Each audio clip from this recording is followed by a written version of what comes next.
Ah. That's not good. That's not good. How about that?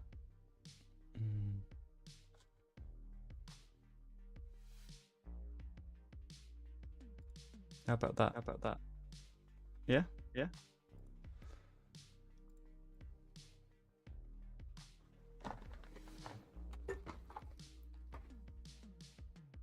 Okay, audible?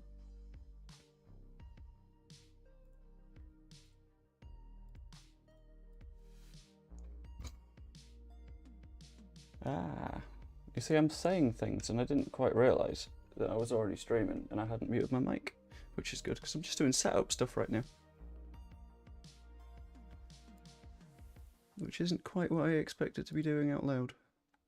But that's okay.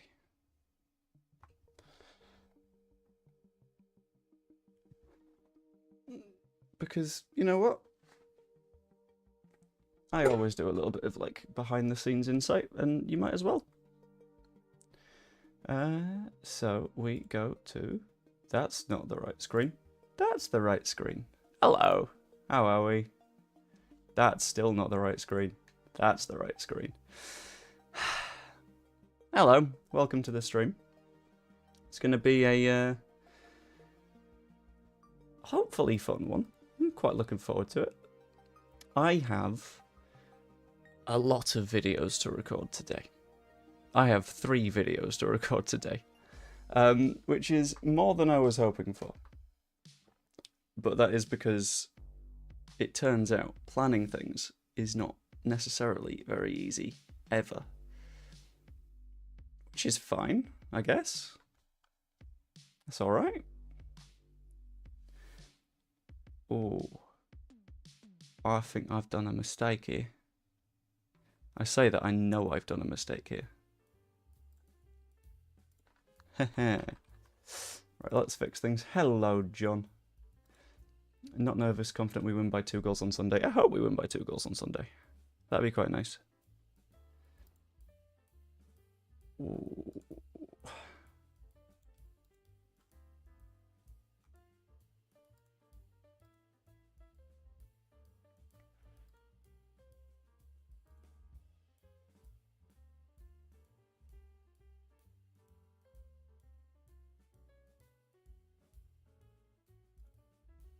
If the stream still works, can you let me know?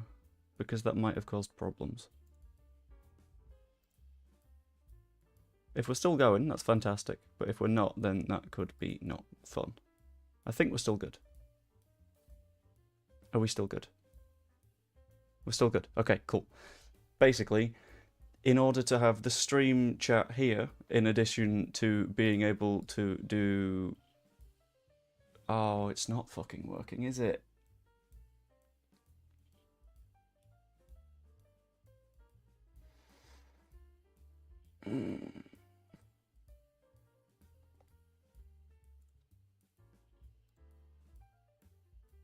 Yeah, this is annoying. Right, I've knacked it. Well done, mate. That's fine. Yeah, basically I wanted to combine the chat and StreamYard. However, I broke it, which is not fun. Cool, anyway, I'm going to dive into it because I have, as mentioned, 3 things to record and I hope that I can do them quickly enough because you might as well. I have the first video, which is a nice little predicted lineup thing. Easy enough to do.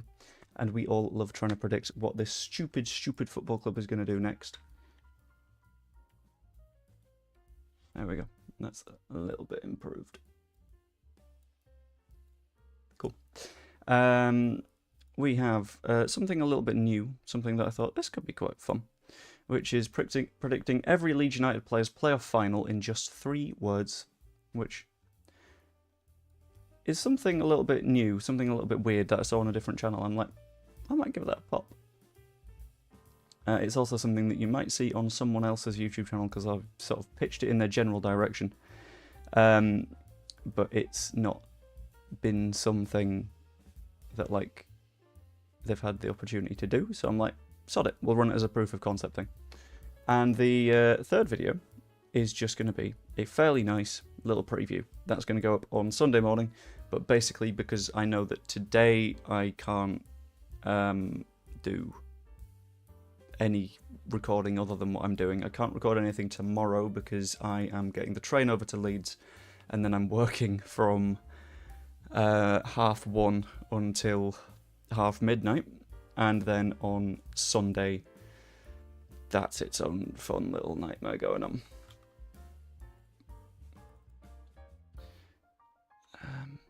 Who did I put in my predicted lineup? Ray, Rodon, Ampadu, and Firpo. This is a little bit of a spoiler, but I like doing these behind the scenesy bits.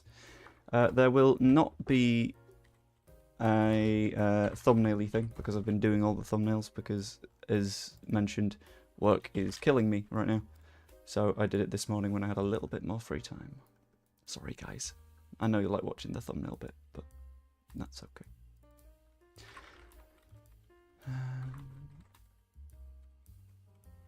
And I also apologise that you can't see the monitor that I've got over there that I'm currently typing things on. But if I showed you that monitor, you would see all the behind-the-scenesy things. And I don't know if you're allowed to do that. Because YouTube rules. Anyway, just to check, is the camera and mic syncing up okay for you guys? Is there like any form of delay or something, or is it just fine enough? Is it noticeable, basically? Unchanged team. That's probably what I'd do as well. Can I borrow someone's fingernails, please? I'd lend you mine, but mine are gone as well, so I'm sorry about that. You know me. Right, so I think I'm going to get recording on the first of these videos being the predicted lineup one, if that's okay with you folks. And let me know in the chat what your thoughts are, and I will pop them in the video, but I won't be able to pop them in the video in like comment format down here. It's always hard to tell like where I am down here because I just can't really. It's the software being an issue, but it should be fine. But I'm going to dive into the first one, and I'm going to start recording on StreamYard roughly now. There we go. Right, as per, I'm going to do it this time. With almost every recording, I start by going test words, test words, just to make sure my mic levels are okay. And I always find that quite fun. So, Leeds United are going into the match this weekend against Southampton quite badly needing something to go right. A win would be perfect and get us promoted. A loss would be quite sad. And Daniel Farke has had his press conference talking about the entire thing, in which we had some major team news that led to the quote, "We have to find some other solutions." Bit of a spooky quote, and I will dive into why he said that and ultimately what it means for the weekend ahead as we go into it. But if you're not yet, subscribe, comment, that'd be massively appreciated. Ta. So, Leeds United's predicted lineup I'm going to dive into towards the end, but first we need to talk about the team news for Leeds United, and the big issue that we are going to have to fend with is there is no Patrick Bamford. Pat Bamford got injured a couple of weeks ago, and everyone was sort of hopeful that he would eventually make his way back into the team. That hasn't been the case here. He is unavailable due to some ongoing injuries, and in my opinion this is genuinely a big shame. He's good to have as an option. Without a doubt for me, if you have Patrick Bamford as an option available to you, you can quite easily go, okay, we can bring him on, he can stretch defences, or we can bring someone else on off the bench because they've got a little bit more energy than he does, and not having him is a problem. But, thankfully, everyone else is available. That's colossal. That is huge for Leeds United, and it means that we are in a very good position going into this match. Daniel Farke also had his say on Southampton themselves, and he was very complimentary. He said that Southampton are one of the best sides in the league, and he noted their severe levels of experience, which is huge. Their side has a lot of players that have played a lot of football, and that means that they are sort of used to situations like this. They might not have played at Wembley, or they might not have specifically had a playoff final, but they've been in these big match situations and are potentially well suited to deal with them. I'm not saying they're better suited than our players, because that's not necessarily true, but they're in a position where they have lots of experience behind them and can position themselves adequately as a result. He also remarked on Russell Martin and how he consistently thought he was going to turn into a coach when he was at Norwich, and here we are. Both coaches, both against each other in the Championship playoff final. So, onto that, we need to talk a little bit more about how Daniel Farke talked about his squad, and there are a few quite important things here. He mentioned how the Norwich victory was a huge confidence boost for the squad, which was absolutely essential. At the end of the season, we'd been stumbling, we'd been basically... You know those videos of someone who starts tripping up and starts slowly falling over and eventually they will just hit the ground? That's what it felt like at Leeds for a while at the end of the season. Getting battered against QPR, losing to Southampton on the last day, but beating Norwich was a big confidence boost going into this, and I think that could be absolutely colossal for us. We really need to carry that into this match.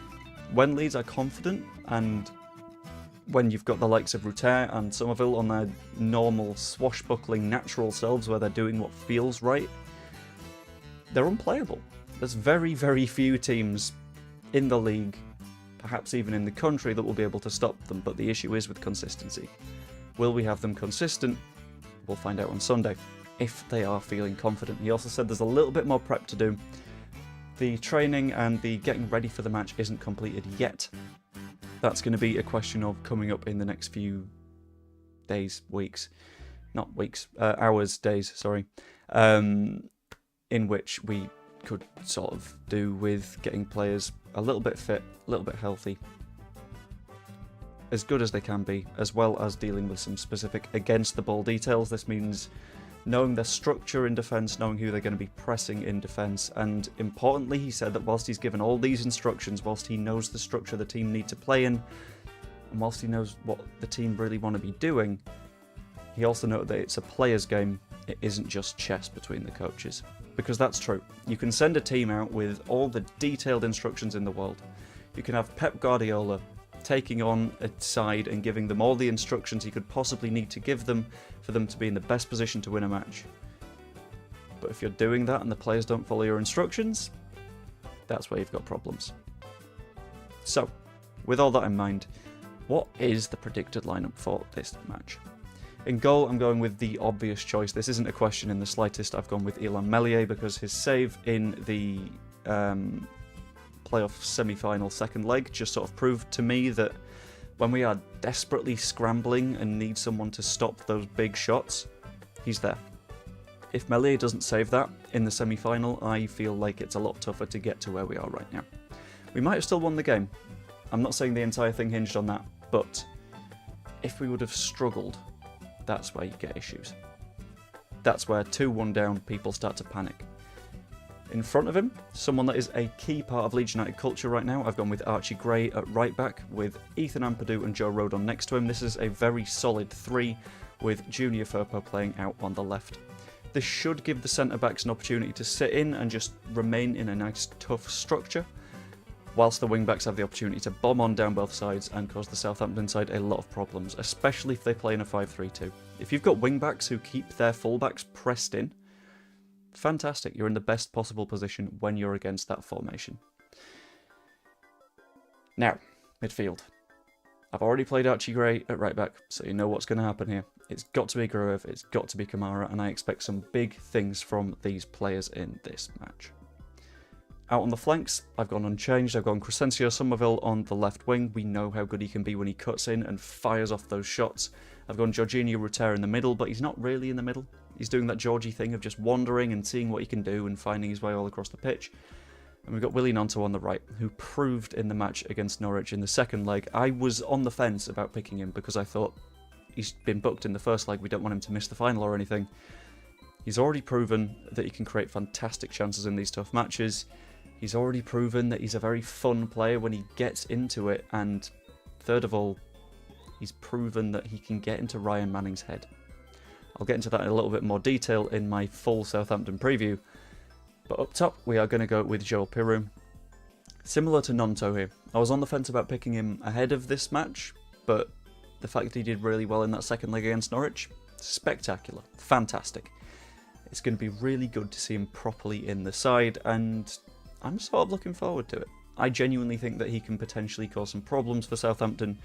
He did when we were pressing them really high and hard in the last match of the season, but the issue is that press dropped off a little bit towards the end. If Farke can get him G'd up, and if Farke can get like up and active, and if the crowd get behind the side, I can see Peru having an absolute barnstormer of a game. But ultimately, I want to know what you think. Let me know in the comments down below. Like, subscribe, all that fun stuff. I'm aiming for 3,500 subscribers before the playoff final, and I'm very, very nearly there, so it'd be quite nice to make it across the line. Hope you enjoyed, and I will see you later. I forgot to mention, I'm live streaming whilst I'm recording this. If you see me live, come and join me. See you later. And that is the first video recorded. Amigos. And I need to take a note of when it ended. But how are we feeling? How is chat feeling on the what's it called? Lineup? Because I'm pretty confident that we just stay the same. I've got a good feeling about us staying the same. I feel like that is probably a good shout. Video 1 ended at about 8:10 on the recording. Fan Debbie Dozy. Yeah, it'll be the same 11. I think I agree, Del. Thank you, Mitchell. I appreciate that. Baby Zebra Games says costume change. Oh, you guys didn't know. This is the most prepared I've ever been for a live stream. And then I broke StreamYard. But the reason that this is the most prepared I've ever been for a live stream is these videos are coming out over 3 days. Welcome to day 2. Which is the Leeds goalkeeper kit. 3rd choice from this season. I've got a hide kit number 3. Oh no. It's fine. Be right. Smart. I've big brained it for once. Brilliant. I said it last time I was here, how do you change the team that did that to Norwich? That is a good question, and the answer is you don't. I think it's basically... That side has owned their place in the playoff final, in my opinion. Every single player on that pitch earned their place at Wembley, and there's no point like getting rid of it. Clark Kent would be jealous. Oh, thank you. In fact, what I'm going to do is I'm going to give you guys the choice of the kit that we go for video number 3. So this is number 2. This is, hold on, I'll model it. This is goalkeeper kit, 3rd choice from this season. Very nice. Long sleeves, which is absolutely lovely on a football kit and nice and warming. But what are we thinking? What are we feeling for kit number 3? Because currently I've gone with the like blue-green one. But I can go with the charcoal pink from the last promotion season, if we like. We can go this season's home kit. We've got options, I think. We can go maroon, we can go blue. Lots and lots of choices. Why would you do the 3rd choice goalie kit for day 2 when you can do it for day 3? My reasoning for it was I was wearing a jumper and I didn't want to do something long sleeved twice in a row. Do you have the banana squash kit? I do not. I'm planning on getting it. But yeah, the reason I went goalie kit for day 2 is because long sleeves, and that means that it definitely hides the sleeve of the one underneath. You can tell that like 3 times I've done theatre-y things and backstagey things and had to think about costume changes. Not often, but this season's away kit is cursed. That's why I'm tempted to not do the peacock kit. I might do maroon. I do love the maroon kit. It's a bit Rafinha. And Rafinha makes me happy. Right, so... Video number 1 went pretty alright. I quite liked video number 1. Video number 1 was fun. Reminds you of Dallas and Man City. That's another shout. Where your most obscure kit other than this one?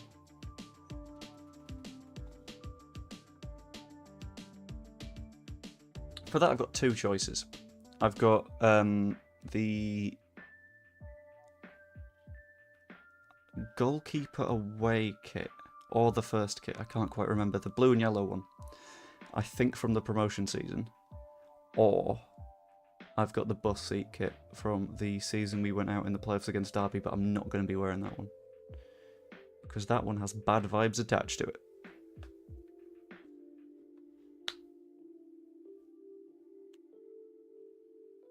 Ten Hag sacked.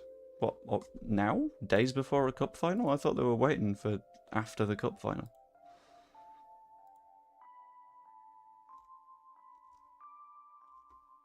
No, I don't think it's official yet. He's probably gone, but not officially yet. Which is where things get excited. Yes. Yes to what? I don't know. Are we talking the yellow-blue? I don't know. Or are we talking yes to the Ten Hag thing? Also, I need to test something very quickly, and I apologise. Because I do need to test things, because things have changed in my stream setup. I know, it's wild. But I now have myself a little stream deck. Ooh, look at that. It's so nice, and it gives me buttons where I can decide on things to happen. So what I'm going to do is I'm going to press 2 buttons, because I've got 2 buttons I need to test. One of the buttons is a send a message to a chat button. So if it works, and that would be absolutely fantastic. The other button is the play an ad button. So I'm going to press it and hope it doesn't run for too long. I've got it on the lowest setting possible. I just want to make sure everything works. So I'm going to test the chat one now.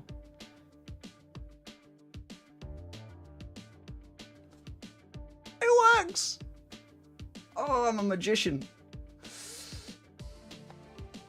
Fidget spinner in the mud. Okay, that one I didn't think would work. That gives me confidence. But if you're someone that tends to get ads on YouTube things, let me know if you do round about now.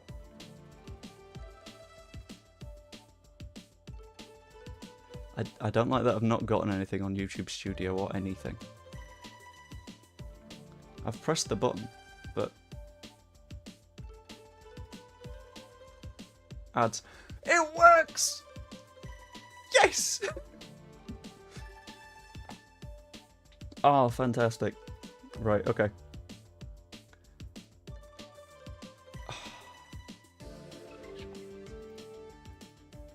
I'm not just excited because I've got like a new little toy. I'm very, very, very excited that I've got a nice new toy and it works. That's what throws me a bit. Anything from the promotion season. Yes, I got an ad. I'm sorry, Evie. I'm sorry. I was just testing that it works. Right, so the various buttons down the left-hand side are my nice little stream starting screen, the game screen, which has the donk count, and my little overlay here, but my camera is now everywhere rather than where it should be. We've got the full camera mode, which isn't accessible because my camera's being used in StreamYard right now. We have the chatting box, which normally has a camera, but not this time. We have a break button, which goes to the be right back thing. And I have a panic button as well. Paul, don't ask.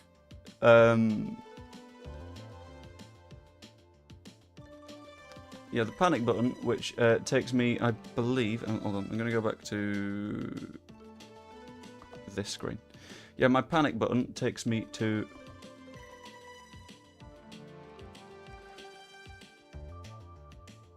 the be right back screen, whilst simultaneously muting my mic. So if something big bad goes on, I can just press the panic button and everything's fine.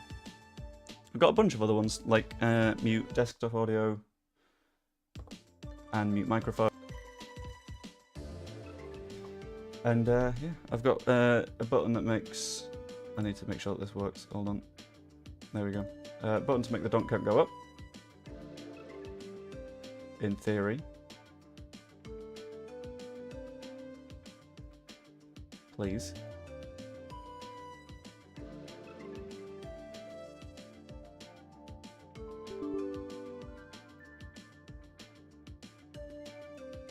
To make the donk count go up.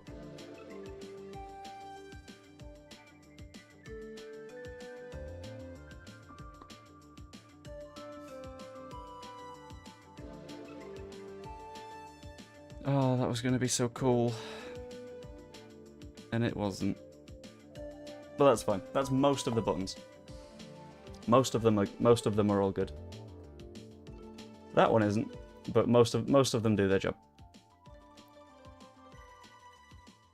What does the panic button do? The panic button makes me go mute, and it makes everything go away. The build-up to this game is laughable. You'd think it was an FA Cup final or Champions League, not that it would happen in this day and age. I mean, it's a trip to Wembley that we very, very rarely get. Mike is muted, apparently. Mike is not currently muted. I think you should be able to hear me. No, that's the wrong one. There we go. Good afternoon, Colin.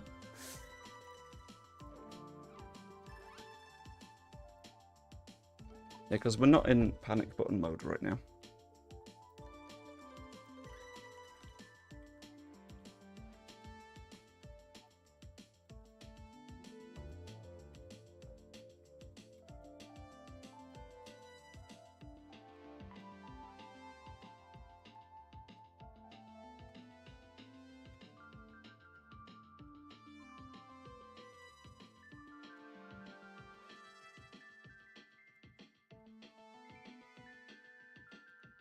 Okay, cool. I know you can hear me.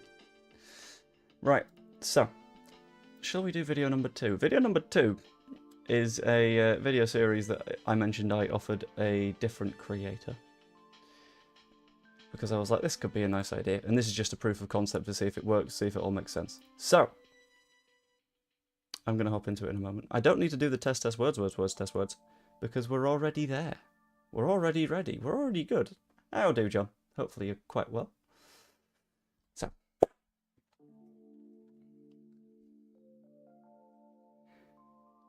Leeds United have gotten to a playoff final. They're playing at Wembley for the first time that I've ever had the opportunity to go and watch Leeds United play at Wembley. And it is admittedly incredibly easy to overthink football.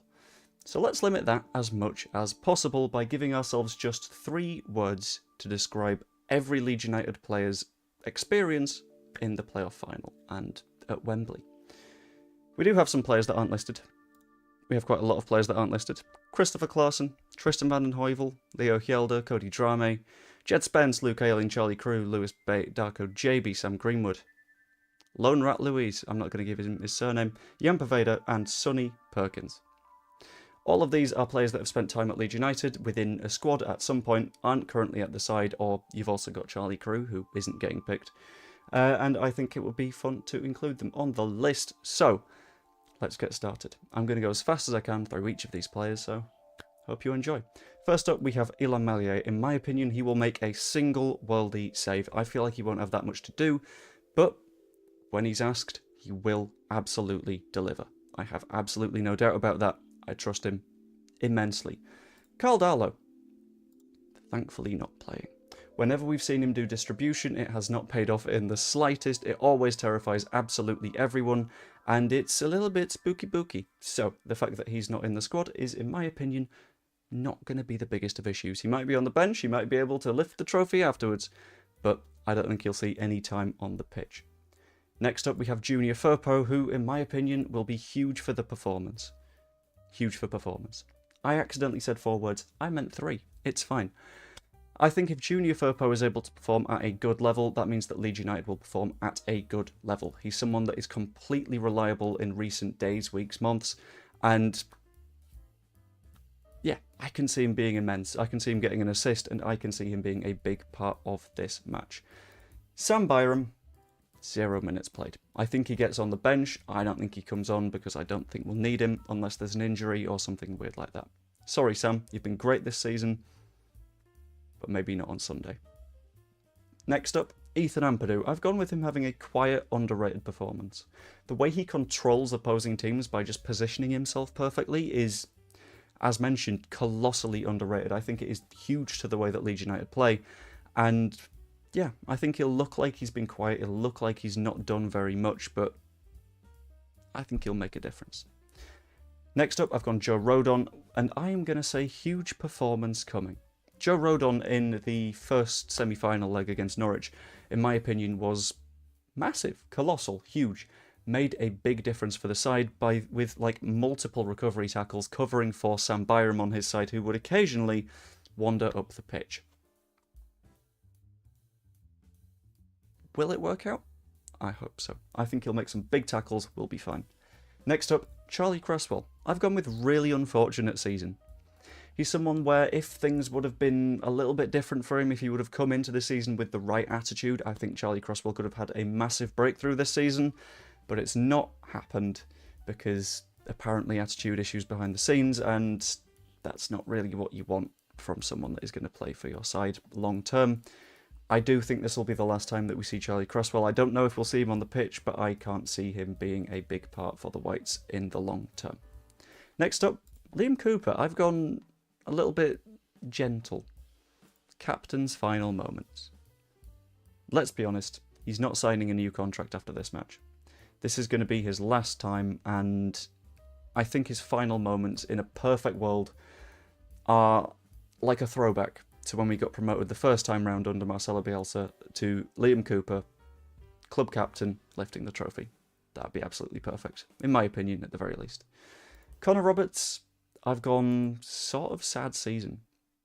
I think Connor Roberts could have had a hell of a lot more to do this season, but it's not necessarily been the case. He's been very, very injured since he joined Leeds United. He's not played a big role in the side, and it's a little bit unfortunate. I think Connor Roberts could have done a little bit better this season, and I think if it would have been anyone but Archie Gray he's competing against for that spot, he would have pushed his way in. Didn't quite happen. Someone else that it didn't quite happen for this season is Jamie Shackleton. I'm going to keep it very simple on this one, because Shackleton is someone that a couple of years ago we looked at as insanely promising and bound to have a fantastic career at Leeds United, and all I can say is, you're still here? I've had to pause the recording quickly there, just because something's popped up on my second screen.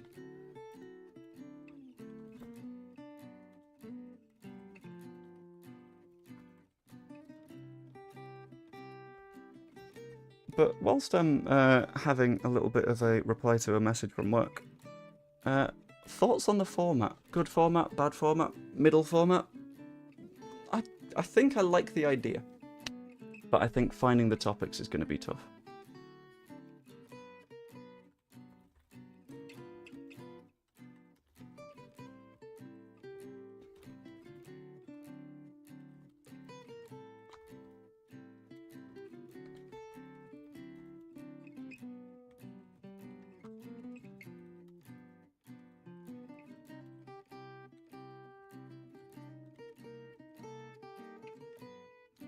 Right, reply sorted.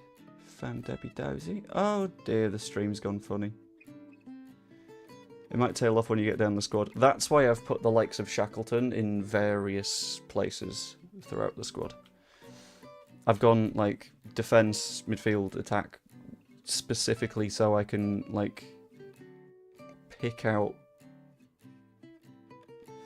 Just so those players that aren't getting minutes are, like, dotted throughout, so I can just, yeah. If that makes sense. Isn't it Daniel van den Heuvel, by the way? I thought that. But I had a look at FB Ref and it says Tristan, so I've gone with Tristan. So I've trusted FB Ref on that one. If I'm wrong, I'm wrong. It's fine. It's van den Heuvel. It doesn't make that much of a difference. Right, next up, I'm going to resume in a moment. So, test words again. Next up is Archie Gray, and I think the best way you can describe both him in the game coming up and across the season is absolutely everywhere, always. The amount of running that Archie Gray does is absolutely incredible, and I think he will be key to this playoff final. If he can do that overlapping stuff he was doing against Norwich in the second leg, brilliant. We're sorted, we're fine. If that doesn't necessarily happen, could be a little bit of a problem. Next up, Ilya Gruev, because we're shifting into midfield, and in my opinion, he's in the position of definitely gets booked. Ilya Gruev has a booking in him. We know this for sure. I think it feels like he's going to make a late tackle at some point. I think, yeah, he's going to get booked, isn't he? Next up, Glenn Kamara, and I believe that this isn't necessarily going to be about his performance, but he's definitely going to get a huge passing accuracy in this game. The amount of times that both Leeds and Southampton like to play those passes across midfield to just retain the ball, try and pull other teams out of position. Kamara's going to be stat padding in this match. I have no doubt about that, but let's hope that he can find that killer ball a couple of times and we will be fine. Next up, Jadon Anthony. I've quite simply gone, doesn't get minutes. I don't think Jadon Anthony gets on the pitch, to be honest with you, because I don't know if we'll need him.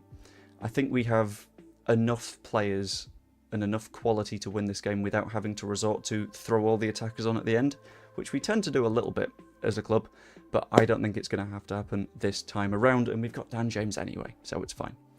Willie Gnonto, I have gone with, quite simply, Annoys Manning, bookings. Note that I've said bookings, plural, not one, because we know that Willie Gnonto has it in him to try and shithouse another player, but end up getting himself a yellow card, which would be incredibly silly, but it is absolutely something that he will do. I don't have a doubt. I feel like Gnonto gets booked, Gruev gets booked, but both of them are funny and worth it. Next up, Dan James. Very, very simple. Runs like hell. This is what Dan James does anyway, and I feel like being a playoff final means that he's going to do it again. I think he's going to come off the bench, he's going to get plenty of minutes, and I think it is going to go spectacularly for him, just because that's the sort of player that he is. He's someone that puts in the effort, someone that does the running, someone that works really hard, and I think we're going to see that in the second half. He won't start, but off the bench, Dan James will run his tiny, tiny legs off. Crescencio Somerville. I've gone with frustrating but works. We know what Somerville can be like when he's trying to sort of dribble his way up the pitch. He likes to cut in, he likes to have a shot. If he can't cut in, he'll sort of do the tappy-tappy thing where he's like, oh, I'm getting closer to you. We're getting closer. We're getting closer. But it ends up not leading to a shot. I think we'll see a lot of that. Occasionally he'll have one or two efforts, but I think it'll work out. I think he will have a decent enough performance. A better performance than Joe Gelhardt. You're here too? I forgot that Joffrey was at the club for an extended period. When I was writing this little script, I was like, right, okay, so we've got this player, this player, this player, this player. We've got Shackleton. And Gelhardt was the player where I was like, oh yeah, Joffrey's at Leeds. Confused me a little bit, but that's completely fine. Next up, Jorginho Rutter.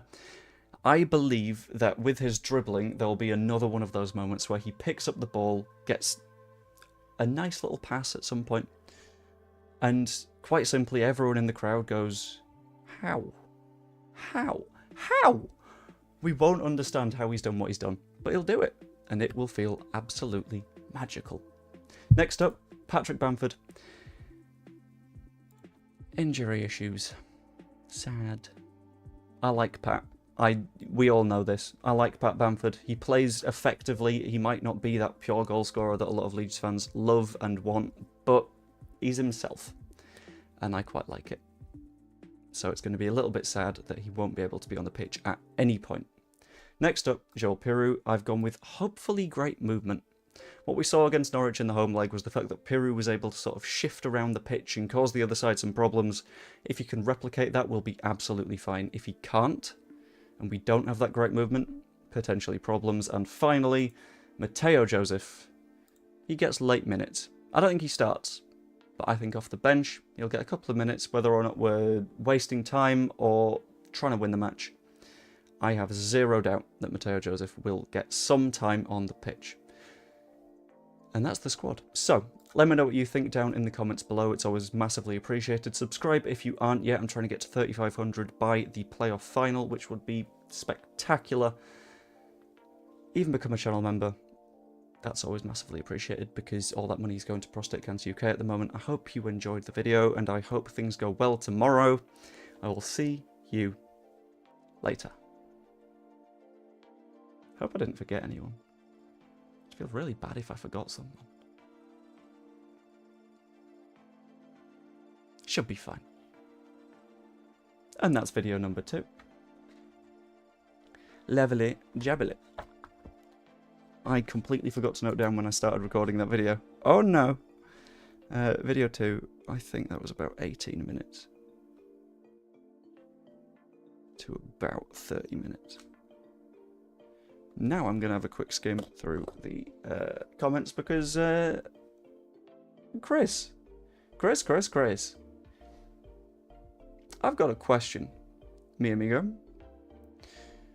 Your club are in a playoff final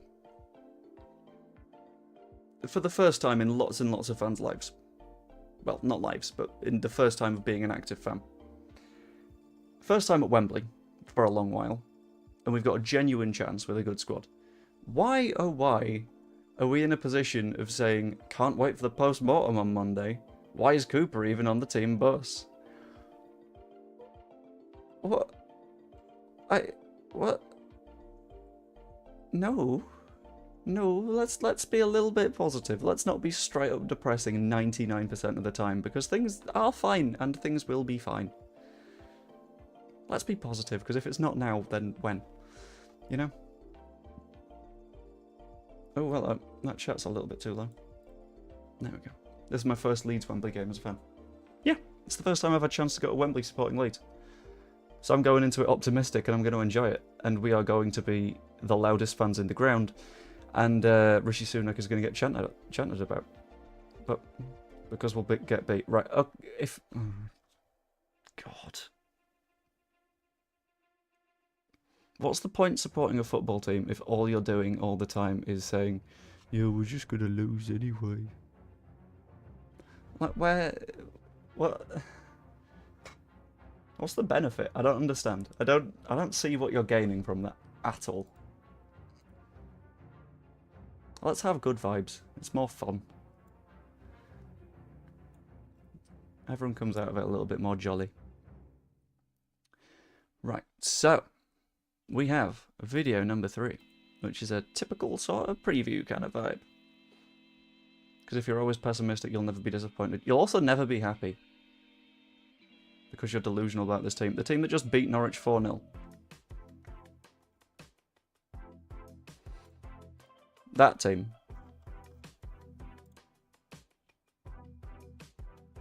The team that won its playoff semi-final with 2 clean sheets and blew the other side out of the water. That's delusion, yeah? I mean, if you say so.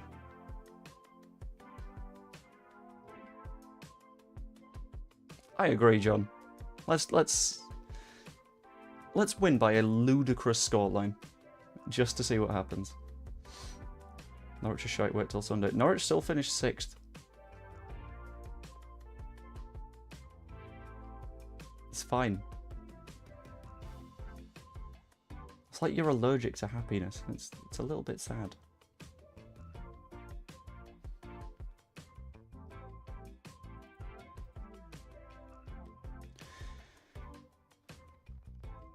Bazunu hopefully drops an all-timer. I think Bazunu's injured.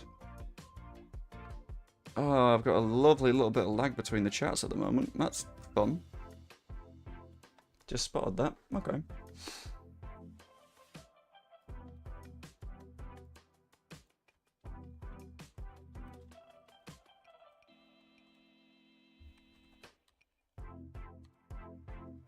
No, John's a Leeds fan. Consistently pops in. Costume change. Thank you for the reminder. I need to get the maroon one.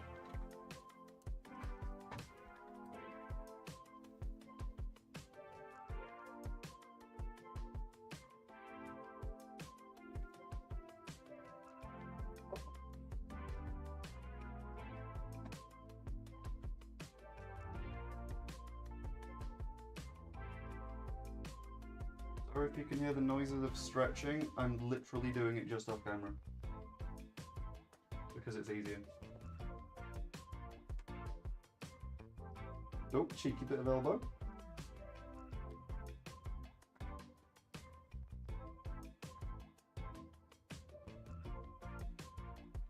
Oh, Rafinha kit.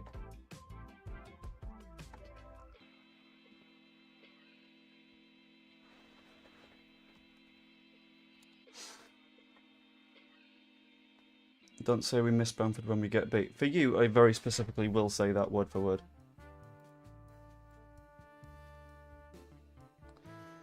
Why do you always underrate Ilham Malié? We just do. Off-screen donking. How do you mean off-screen donking? I'm not going to do a donk off-screen. I barely do donks on-screen. I avoid it like the plague.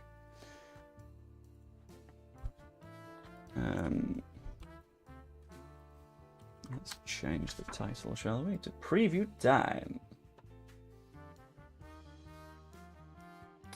But yeah, I will get into the proper preview in a moment. And then we'll have a little bit of a natter afterwards. Why can't Saints fans sell their allocation?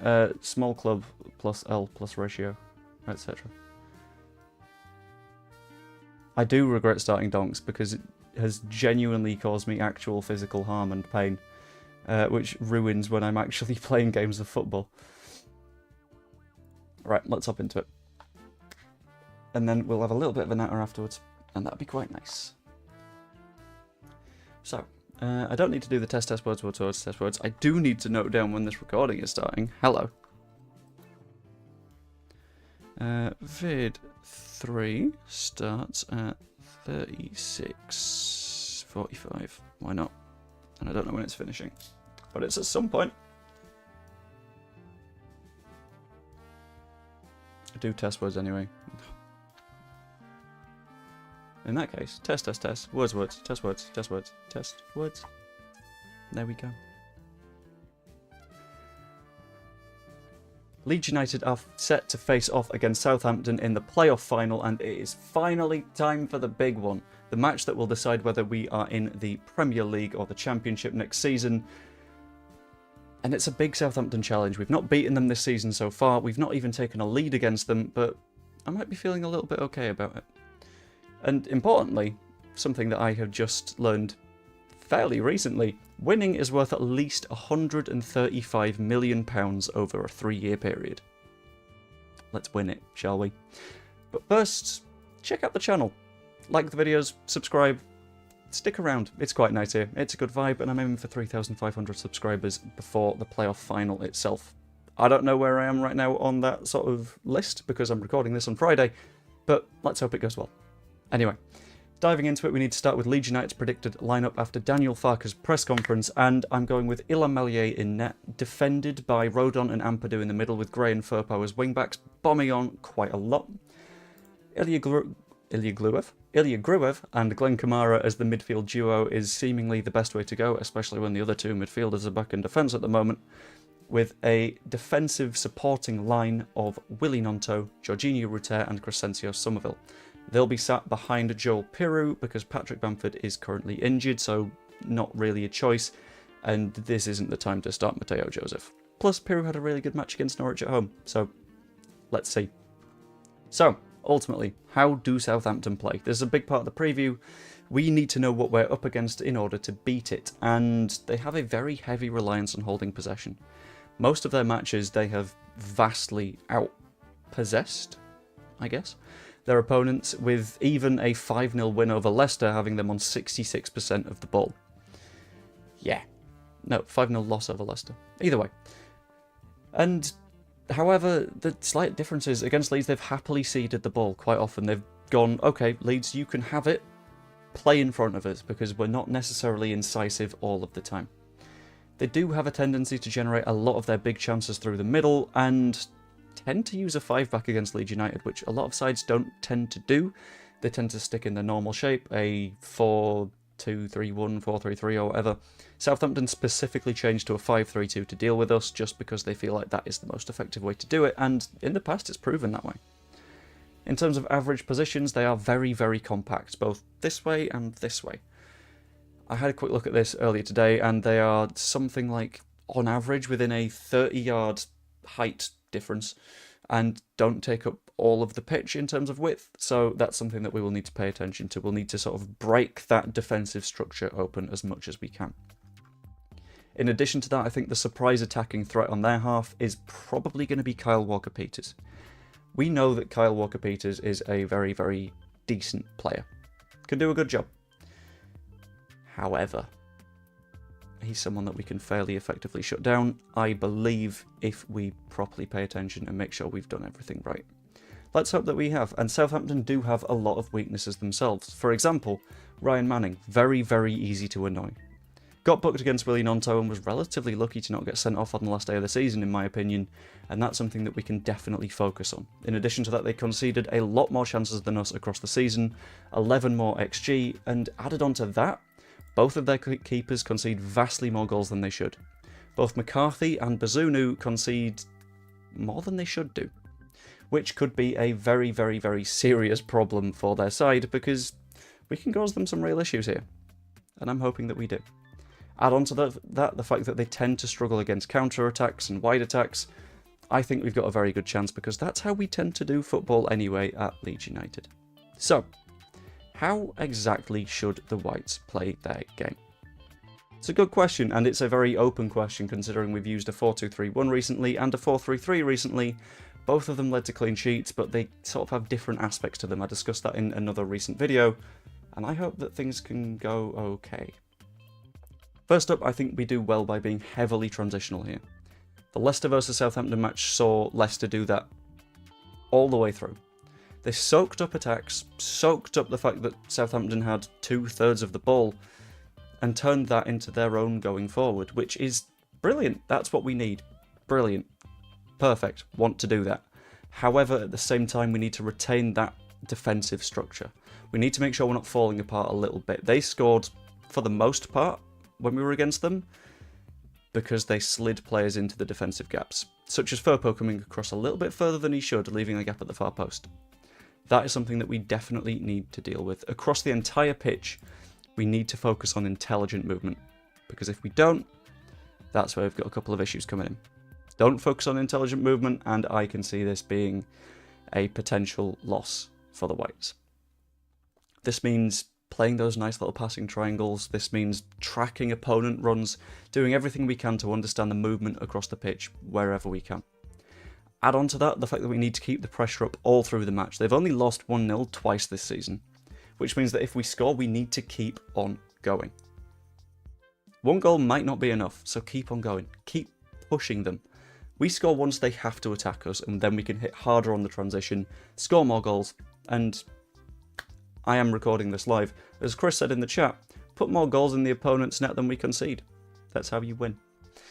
Add on to that the fact that we need to make changes as soon as we need them. We have an annoying tendency to not do that in this season, and I think that's something that we should be looking into doing a little bit more. I think if things aren't working on the wings, we've got Dan James waiting to come on. If Piru's number 9 work isn't working as it should be, Mateo Joseph is available, and we've got a good enough squad to make the changes that will win us this game. Question is, are we going to do it? I hope so, but you can never guarantee either way. And in the words of a wise man, Neil Warnock, enjoy it, but enjoy it by being fucking disciplined. And I think that's what we can do. I think we're in a good position to do that and ultimately make the right decisions that give us a win. In terms of predictions, I don't want to make them, because making predictions is scary. But I'm going to say a Leeds United win. I'm going to say 2-0, and that's purely because I want it to be that way, because Wembley is not ready for the celebrations of the Leeds fans the moment that final whistle goes if we win. Oh, perfection. It's like when we got promoted last time round and we didn't have any crowds at the ground. Brilliant. That'd be so nice to have. And it's just about making that happen now. And we're 90 minutes away, assuming things all go well. But I want to know what you think. You guys have 2 days more knowledge than I do. I'm recording this on the Friday, so let me know what your predictions are in the comments down below. Like the video if you enjoyed it, and subscribe. And, oh god, please let us win this game of football. I am a nervy boy, and I quite desperately hope that things go well, because if not, it's going to be a long drive back from Wembley. Hope you enjoyed. I will see you later. I really do hope things go well. No. Yes. If things go well, then I can be happy without people calling me a happy clapper, so it all balances out a bit. Put the word promotion in the comments. See you later.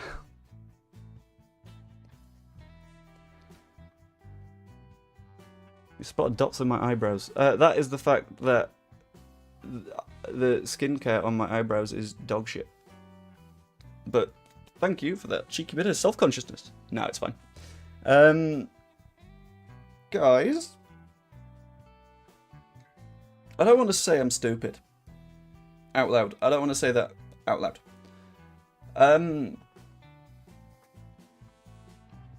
But I've done a stupid. I've done a real big stupid. Stop pointing out the eyebrow dots.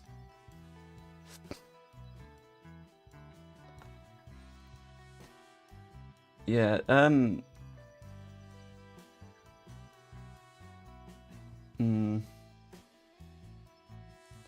So what I've done is, in order to make sure that everything was audible here,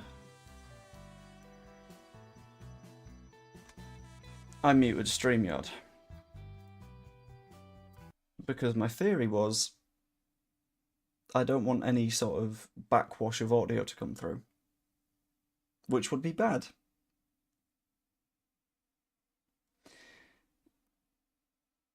And if my mic's muted on StreamYard,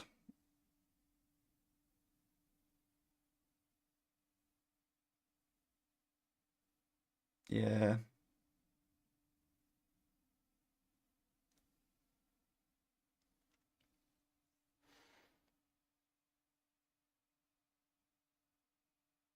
So that's that video gone. Shit. Yep, that's on all of them. That's the entire thing. Oh. Fuck off, eyebrow dots.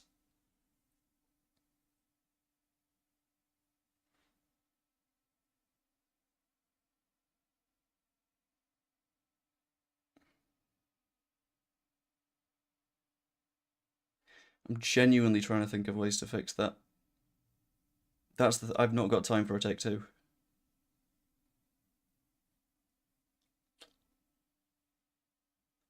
Shit.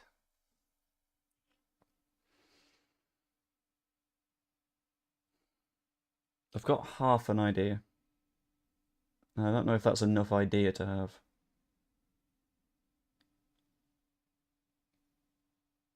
Can you not just clip the stream? That's my thinking. Cut them out of the stream VOD.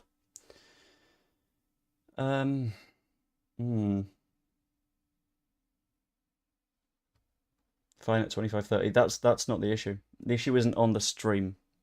The issue is... Hang on, I'll show you. This is StreamYard. Say hello to StreamYard. Yeah, it's great.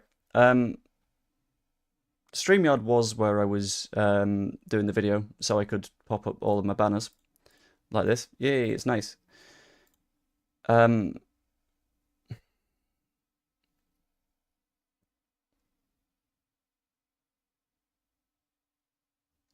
But I'd done a mistake.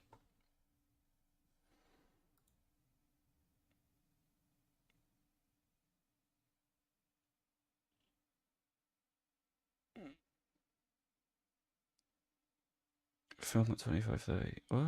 Oh, I'm just confused. My bad. Yeah, it's been a long one. Oh, shit. Okay.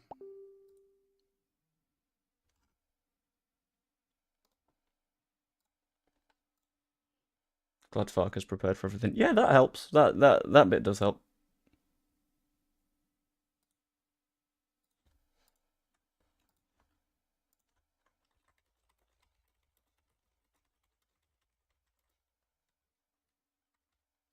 Only slight issue being that I'm not.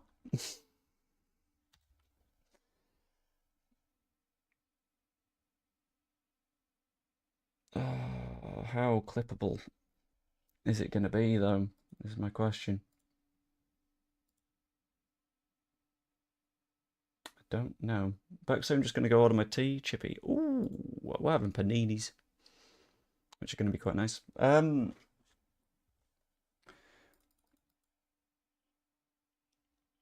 Okay, so plan is going to be Oh, I get you now. Yeah, I misread that thing. Plan is going to be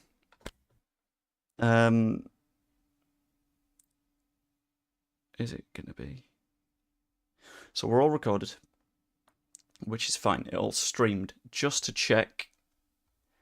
Did it look all good on the stream's end? Were there any big issues going on? Was it fine?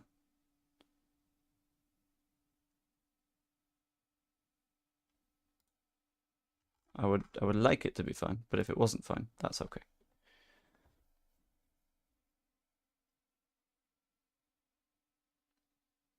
Because if the stream looked good, brilliant, that's okay. That's all good. I will just rip it from the stream once it's done. So end stream, download the entire stream, and oh, that's going to be a long edit, and cut it out from there.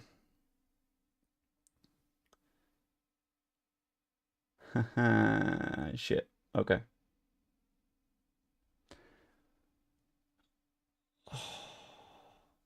How did it go? Thumbs up, thumbs down. I'm going to say thumbs down. I did a stupid thing. Submit.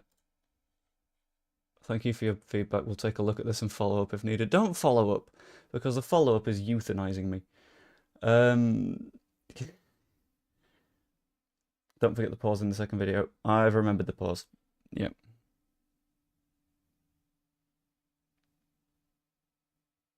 Oh, all the notes are wrong as well.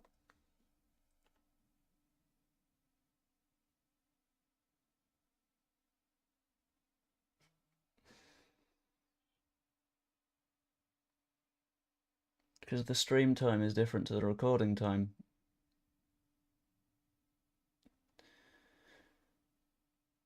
Oh, okay. It'll be fine. It's fine. It's fine. It's good. We're fine. We're good. We're fantastic. This would be a fantastic time to just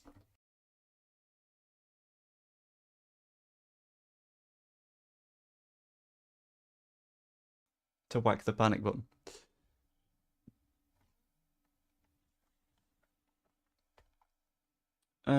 Yeah, okay. So with that, I am going to nip off.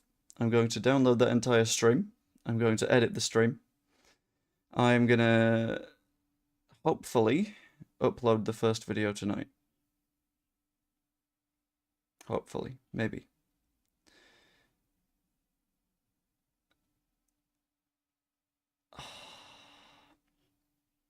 I do have a question though. The question is, folks, this is for you. This weekend I am down in London Town for the match. What sort of stuff do you want to see? Are we feeling like a match day vloggy thing? Are we feeling like a post-match review after? What's the vibe? What are we hoping for? I might do vlog. That should be fun. That should be quite fun. Vlog just sort of makes sense to me.